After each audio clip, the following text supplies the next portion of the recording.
Good morning, ladies and gentlemen. Let's begin the day with a question. How many of you have worked in a startup or would like to work in a startup in near future? Can I see the hands? Okay. All of you, almost all of you. And you all know that India is going gaga over it. So I'm pretty much sure this next talk is going to give you insights into the world of startup and how India is doing across the world. So I would like to, introduce you to the topic of Startup Nation to the Unicorn Nation, a journey of India. Now, when we talk about India as a country, we have 111 unicorns right now. And it is evaluated at around $350 billion. Not only India, we have Indian founders who are, on the top of the list of immigrant founders in the US with 90 unicorns. So 111 here and 90 in US. Now, when we look at this achievement, it's a testament for the Indian problem solvers globally. Now, why is it that, Indians are able to do that? What is that which is making India's position on the Global Entrepreneurial Index? In 2022, India ranked 17 globally on the best country for entrepreneurs.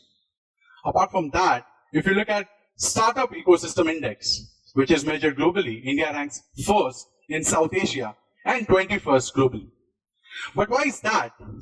What factors are impacting our contribution to the global ecosystem landscape? We are a nation of 1.5 billion opportunities, and we still can do more. India's entrepreneurship landscape is marked by a diverse range of factors. Starting with the ecosystem itself, we have the most vibrant ecosystem in the world. Next, the word India and startup comes in the same breath today. It has been only possible due to the identification of new markets, emergence of IT industry, and effective government policies. While our nation has made great strides, there are a few challenges which still persist. Now, what are these challenges, you may ask? So first one is the handholding and mentoring itself at the grassroots level. Apart from that, we also have to work on the market access for the entrepreneurs to reach out to different markets. And most importantly, this mindset of failure, the acceptance that we can also play, learn and grow out of it. To understand this better, we can look at the two remarkable startup ecosystems in the world. I am sure you have already guessed it. It's Tel Aviv and Silicon Valley. So when you look at Silicon Valley and Tel Aviv, both these startup ecosystems have been doing well, and the combination of certain factors have been able to make them achieve this feat. First of all, the rapid innovation which they have. The second one being the early failure acceptance rate which they have. And the third one being the robust support systems. But how can India do it better? We are still growing and achieving great strides. But how we can go there? It begins with recognizing that government funding alone is insufficient. What we truly need is mentorship, a guiding hand which nurtures ideas and helps you grow and overcome the complexities of entrepreneurship. The government of India organizes several competitions to fund startups. But the funding aspect is not only sufficient to have successful or sustainable entrepreneurs. We need to have a paradigm shift. Rather than focusing on solely financial assistance, the emphasis should be given on the change in mindset, the mindset of investment also. It's vital to identify and nurture winners by offering mentorship and ongoing support. This will ensure budding entrepreneurs thrive instead of just fading away. Now, there are various examples which we have in recent years of successful entrepreneurs. And most of these entrepreneurs range in the age group of 35 to 45. While they have, achieved great things, we also need to look at that they had their share of setbacks as well. They have failed, and they failed early. While embracing failure, what has happened is they have got insights into the industries. They have learned to navigate challenges, and they have developed resilience that has propelled them forward. This mindset of failing better involves not only learning from their mistakes, but as well as using those lessons to refine strategies, enhance decision making, and pivoting whenever necessary. This ability to turn their failures into opportunities for growth distinguishes them enabling them to build upon their experiences and ultimately emerge as a resilient, adaptable, and successful leader. Let's delve into how India can achieve it. We are passionate about India and how we can do it. One approach is adopting the triple helix model. It was a framework developed by Henry Hetzkovitz way back in 1990s. Now, what is this model? This model consists of 3 parameters.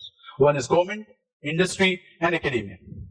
All 3 working in sync can help synergize and catalyze innovation in the Indian context. Now, let's start with the government. As per the report from World Economic Forum of 2020, the global government venture capital fund had a combined value of $500 billion. What was this involved with?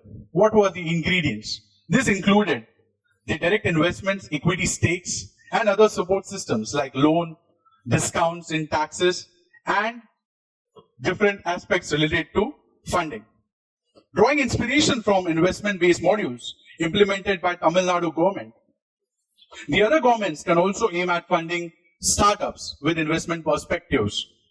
And this will help in job creation, drive economic growth, and bring about these social benefits. Government can invest directly in startups or with the help of venture capital, fund them with incubators, accelerators, and other intermediaries. Also, it is important to identify new markets which are in their nascent stages and will go through the same consumer cycle like ours. Now let's talk about the industry aspect. Corporates play a very pivotal role in mentoring. They have expertise and resources. Corporates bring the most important thing, that is the supply chain as well. Even the governments cannot beat them. Remember the last time you went for a Himalayan trek and found a packet of Maggi? They are almost everywhere in the unthinkable places. Now, corporates can help startups to reach out to the right target group. Not only that, corporates can work with government to fund ideas with the help of venture capitalists and angel investors. And also to propagate a failure culture, corporates can help to acquire and house these startups in their campuses while making the entrepreneurs and their team to enhance the product and service better. Corporates can also help in identifying newer markets which they would like to diversify in near future by supporting startups which are already working on providing solutions for those problems. Now coming to the most important aspect, and the one which is very close to my heart, the academia. Education is the key for any nation's foundation. And when we look at institutions like IIT Delhi and BITS Pilani, they are far ahead of their time with their PhD programs. They have asked their research scholars to translate and convert their theses into startups. Other educational institutions can take lessons by introducing similar programs at the bachelor's and the master's level. This will help us to go across demographies, identify local problems, and create a new generation of innovators with the help of government and corporates. As discussed earlier, it's important for higher education institutions to cultivate an environment that celebrates risk-taking and view failures as a stepping stone towards success, which is essential and the most crucial thing for fostering innovation.